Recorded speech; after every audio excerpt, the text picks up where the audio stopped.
what I really am interested in is, we have this thing called Trump that's going on.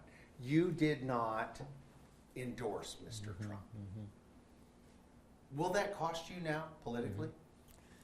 I don't think so. I was asked to come to Trump Tower to talk policy with them a week or so ago, which I did. I'll be there tomorrow again, talking about tax reform, regulation reform and relief, talk about how to deal with trade, how to get more exports, but also be tougher on unfair imports. So I'm talking to them, I'm helping them in terms of providing names for people at jobs like my old ones. USTR and OMB were two jobs I had in previous administrations where they don't have a candidate yet.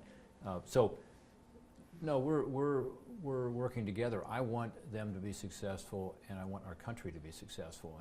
And I think there's an opportunity here on a number of these issues to kind of break through some of the partisan gridlock. Well, let's talk about opportunity for you. Is there any chance at a high-level appointment in the Trump administration? No. Are you vying for that? No, I have no interest, and it's probably mutual. The feeling's probably mutual. But no, I just got reelected. I'm excited about representing Ohio. I was able to get a lot done in my first term on a bipartisan basis, and even in the lame duck session, which just ended a few days ago, we were able to get a number of things done, including funding for the riverfront here and some issues that are national issues, like the national parks issue, or funding for drug treatment and recovery. So that's what I want to do, is to focus on being a legislator who has the ability to reach across the aisle and get things done. You're more than a legislator. I mean, you're being humble. You're a senator. Senators are, as you know, in a position much more than just a congressman, if I can say that, a congressman or woman. You can lead as we go. You seriously, in the conversations with Mr. Trump, is he going to allow you to lead, or are there still hard feelings about the fact that you did not endorse? I think he wants to be successful, and that means he needs to work with all of us, and vice versa. I'm very supportive of the issues that he cares about on the economy, economic growth. This is an issue that affects our state in such huge ways. We have this headwind from Washington. We can only do so much here in Ohio. Bad tax policy, bad regulatory policy, lack of skills training by the federal government. The way they do it doesn't work. Exports is good for Ohio. So those are things that I can help on. Did you have a frank conversation to get that out of the way, the lack of endorsement? Did you get that out of the way? Yeah, we've talked. I mean, he called me after the election, couldn't have been more gracious. He won Ohio pretty handily. He won by about 8.5 points. I won by about 21.5 points. So I ran a little ahead of him, and we probably helped each other.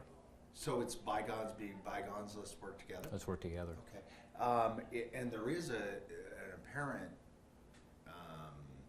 split of sorts that is getting more and more vocal between the Ohio Republican Party and the Trump election campaign people themselves. After all, you have an advancement of the Trump people to the national level, while the Ohio Republican Party, by some, was characterized as working against Mr. Trump. Will that be something that could cost us here in Ohio? In other words, an infight of sorts? I hope not. I mean, the Ohio Republican Party was actually very helpful to the Trump campaign. They housed the staff, they provided the data. We worked with both in terms of get out the vote efforts. As you know, we had a very extensive grassroots effort in our campaign. We had 2,000 volunteers, contacted over 6 million people. And so we all worked together. So I hope that won't be a divisive situation, but rather one where we figure out how to work together. And look, the country's in trouble. We need a lot of things to get done. We have to kind of let bygones be bygones and figure out how to move forward together. And I think that's true for Republicans and Democrats alike. It's going to be a tough time. Nothing's ever seen. Yeah, nothing's ever easy in Washington, and so it's not going to be easy. On the other hand, there's an opportunity here, Duane, to kind of break through some of the gridlock that's just built up over time. If Hillary Clinton had been reelected, I think a lot of voters were worried it'd just be a replay of the previous 4 or 8 years. I think they're right. So this is a chance to see something new. And I do think that on some of these big issues, like economic growth, we finally have a chance to get some things done. You had concerns about Mr. Trump.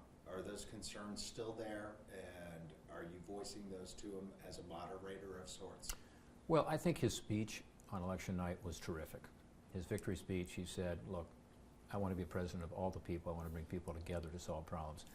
You know, that's all I'm looking for, is just some healing. I think our country is divided right now, not because of Donald Trump or Hillary Clinton. It was already divided, but that made it even more divisive because both candidates, you know, had their strong detractors. Now it's time to figure out how do we accomplish some things together and stop the finger pointing and start figuring out how to solve problems. Any issues with the cabinet?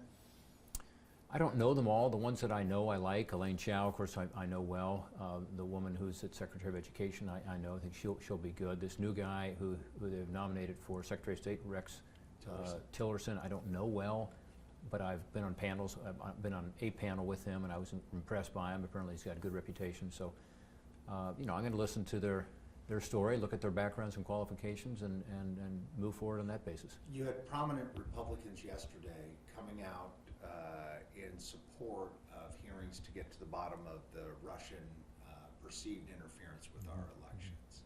And I say perceived interference with our elections because it's all over the map as what you want to draw from this. But bottom line, the intelligence community, as you know, is the CIA, in particular, went further than the FBI, but there is an assessment at high levels of Russian involvement in hacking, at the very least.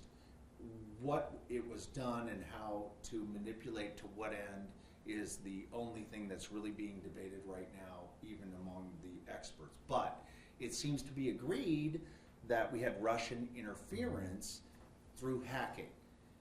Are you joining in the call for a more examination of what occurred here? I think we should definitely investigate it, and I also think that we should do something broader, which is to have the U.S. government be more nimble in terms of responding to the broader disinformation, some say propaganda, that some of these countries, including Russia, uses. And it's not used as much in the United States, but it's certainly used in Eastern Europe, and it's certainly used in other parts of the world, and we don't push back in an appropriate way with the truth. Radio Free Europe was our attempt to do that in the Cold War. We're still relying on that. It doesn't work today. We have to get online. We have to be more aggressive. So I did just pass legislation in that regard in the Defense Authorization Bill last week. So yes, I think we should investigate this, and I think, you know, we have to realize that we're up against some countries that use fake news, use disinformation, even propaganda in ways that are damaging to our national security. Mr. Trump has gone on record repeatedly in Twitter feeds saying that he doesn't buy it, that he believes the Russians weren't behind it. Let's find out. Let's find out. Does that put you at odds with the president-elect? No, I don't think so. I mean, we shouldn't. Wouldn't we want to find out? And the Intelligence Committee in the Senate, by the way, is already undergoing a review of this, and I think that's appropriate. Give me a holiday message as you begin your 6 years and as the rest of us freak out over what is going on, because change is difficult. Let's face it. And one side says the end is near. This is a sign of Armageddon. Yeah. The other side says this is the best thing ever. And there are a lot of people in the middle confused and scared as we approach the holidays. What's your message? Well, my message is very simple, which is first that this is a time, the holiday season, of charity and of, you know, friendship and reaching out, and that's what the new administration and the Congress ought to be doing. We ought to figure out how to move the country together. I do think that, you know, with the concern, there's also a lot of hope and optimism. When I look at the election results, what I see is a lot of people who voted for Donald Trump because they believe that they want to give him a chance at the kind of change that they think is needed. They were not happy with the previous 4 years, 8 years, 12 years, whatever. And you know, let's encourage the new Congress, the new administration to make those changes, primarily by breaking through the gridlock and focusing on results that actually help the American people. And I think that's a time of, this is a time of hopeful optimism, if you look at it that way. Last question, promise. You could say it was a vote against the establishment, but as you pointed out earlier, you received more votes to go back into office as a known Republican than Mr. Trump did here in this state. Do you believe it was an anti-establishment vote only? I believe it was a vote by people who were frustrated with the status quo. And looking at my record, they saw someone who got 45 of his bills signed into law by President Obama, even though I'm a Republican, and a focus on results, looking past the partisanship and figuring out what's best for his or her constituents. And I think that's what people want. And I think they are hopeful that that's what Donald Trump will do. He's a business person. He's a guy that's been able to reach a deal. He wrote a book about it, after all. And so that's, the reason that I am involved with them on policy even now is to ensure that they can hit the ground running and figure out how to actually make some of these needed changes to give people more hope and opportunity in Ohio and around the country.